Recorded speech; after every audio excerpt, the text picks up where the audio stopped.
百花奖散场，所有的人都围着新科影帝和大导演寒暄。最佳女主角魏诗雅一个人低着头默默地从人群后走开了。很多人第一反应太落寞了，被孤立了。但看完她18年的履历再看这个背影，我看到的完全是另一回事。你注意这次颁奖典礼上她嘴上的伤了吗？这不是什么旧伤。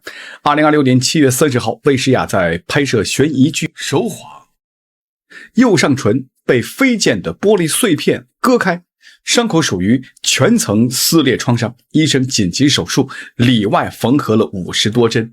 当晚他在社交平台发了动态，配图是一碗汤和一根吸管，他没法正常进食，只能喝流质。文字说，先感谢医护人员，再为耽误剧组拍摄道歉，最后呢，承诺尽快复工。他是受害者，却第一个站出来说对不起，可见人品。8月8号左右，刚拆完线，8月10号就站在了百花奖的颁奖台上，嘴部的伤口还能够清晰地看到痕迹。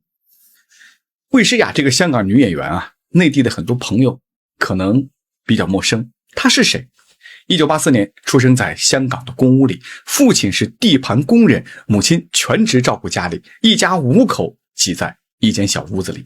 中学毕业没考上大学，17岁呢去珠宝店里当这个销售员，站柜台站到腿疼，还专门考了职业的钻石鉴定证书。24岁那年被模特公司推荐去试镜，签约了英皇，听着挺风光。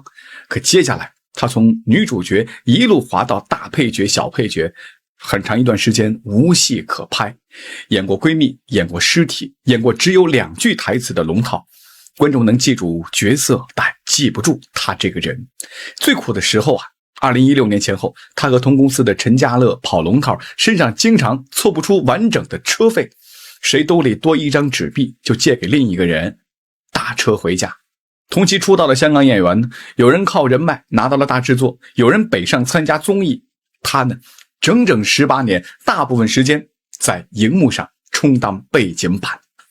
但他没有抱怨，也没有发微博诉苦，他做的一件事更实际，考牌照，救生员、导游、钻石鉴定、潜水、轻型货车、船牌、电单车牌，甚至是宠物的传心术和初级中医证书。圈里人给他起了个外号，叫鱼圈牌王。他自己解释得很直白，说考这些牌照就是为了自己哪一天没戏拍了有口饭吃。一个随时在给自己铺后路的人，偏偏在一条没有退路的路上死磕了18年。2024年他40岁，等到了破地狱。导演程茂贤把剧本递给他。郭文月，一个在传统南屋师傅家庭长大的女儿，从小崇拜父亲，却被父亲以传男不传女的老规矩挡在门外。魏诗雅读完剧本，在空白处写了4个字，这就是我。为了这个角色，她提前9个月系统学习道教丧礼科仪，反复练习仪式的动作。有一场哭戏她主动要求拍了10几条，因为坚持眼泪要在父亲转身之后才流出来，要让他看不见，观众才能看见。那场戏最后只剪了不到1分钟，他在排练室里磨了上百个小时。2025年，他凭《破地狱》郭文月一角，接连拿下华鼎奖、亚太影展、澳门国际电影节、香港电影金像奖4项最佳女主角。金像奖的颁奖台上，他说了一句话：谢谢没有放弃我。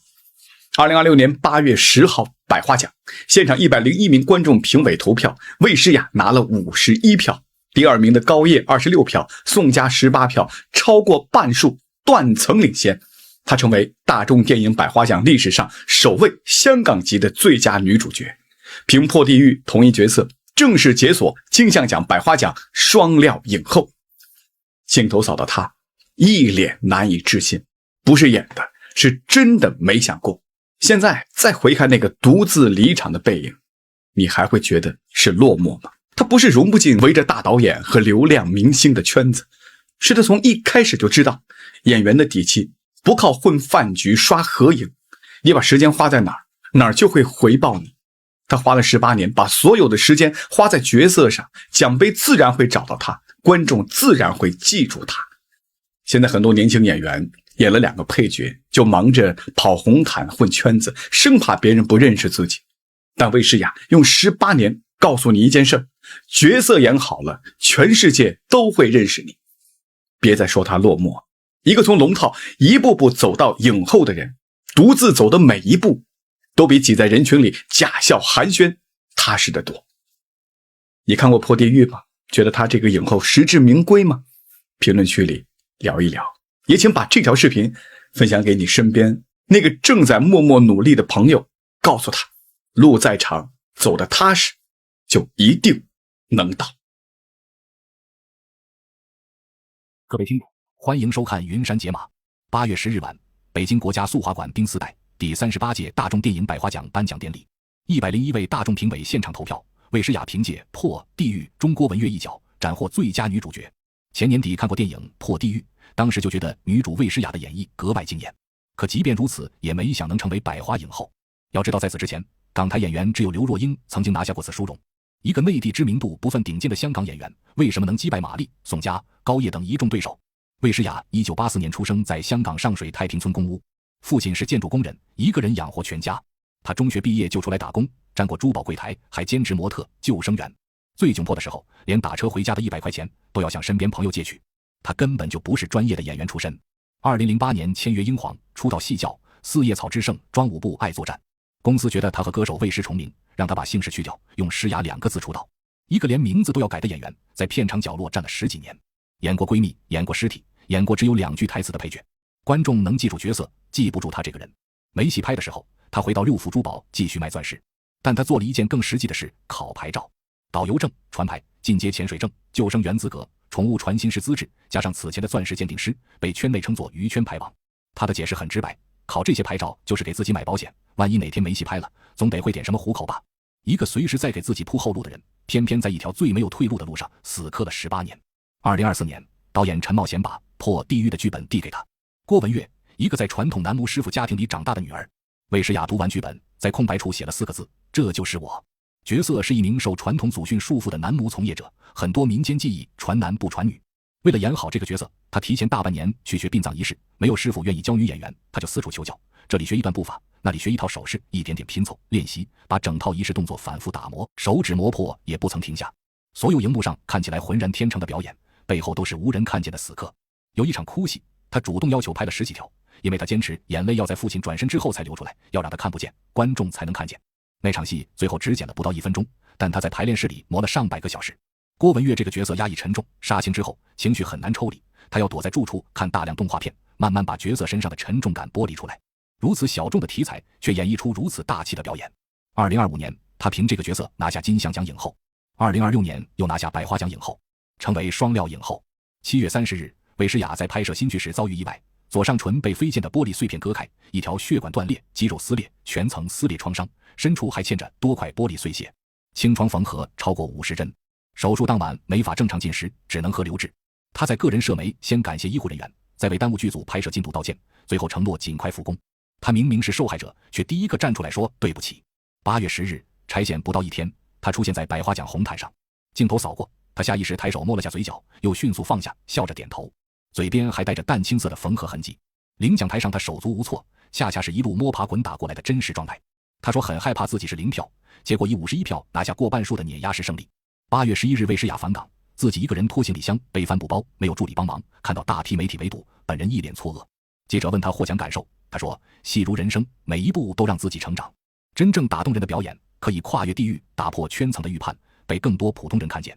魏诗雅不是什么一夜成名的黑马，她是一匹在泥地里爬了18年的千里马。她用18年把戏红人不红6个字改写成了戏红人更红。不是每个人都能拥有得天独厚的起点和万众瞩目的机遇，但人生不是只有少年得志一种剧本，耐得住漫长蛰伏，把生活阅历变成养分，时光自会给出回应。难得我们这人生上的这趟车，我们就好好享受一下沿途的风景，好好跟你身边的人聊聊天，这趟车才算是值得。这是他的获奖感言，也是电影里的台词，更是他一路走来最真实的写照。感谢收看，我是云山，下期再见。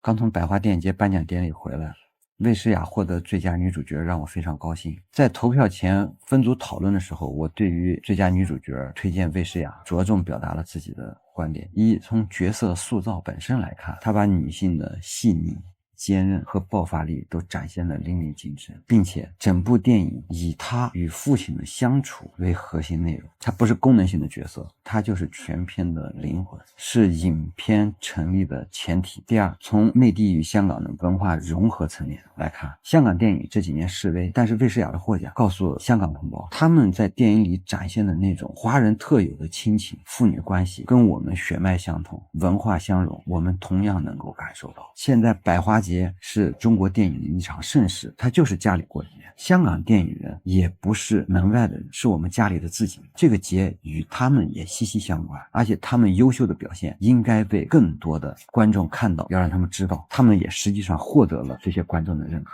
第三，从社会意义上来说，这是一部专注女性力量的电影，但是它与很多现在打拳的作品不同，它没有把男性跟女性对立起来，它说的也是家庭中父女的矛盾、兄妹的矛盾，但是最后呈现的是每个人也许因为自己立场、角度，甚至成长环境给自己带来的固定思维，使得之间有了矛盾，但是这种矛盾它不是敌人。最后影片矛盾的化解是因为爱，是因为互相的体谅，是因为互相看到了对方的不容易。这种作品告诉我们，女性力量的体现，甚至说所谓的女性觉醒，它不是以消解男性，甚至说解构父权去实现的。最后它也很能引发人的思考。这部影片的结尾是他的哥哥带着他一起给父亲做破地狱这项法事，这个法事过去是不允许女性做的。我还记得很多年前刚进剧组的时候，很多装东西的箱子、摄影用的苹果箱是不允许女性做的。但是后来前几年我到朋友的一个剧组里去探班，我发现一个女孩就坐在镜头箱上，也没有人再去呵斥她或者让她离开。我觉得这也许就是在无声中社会的一种进步。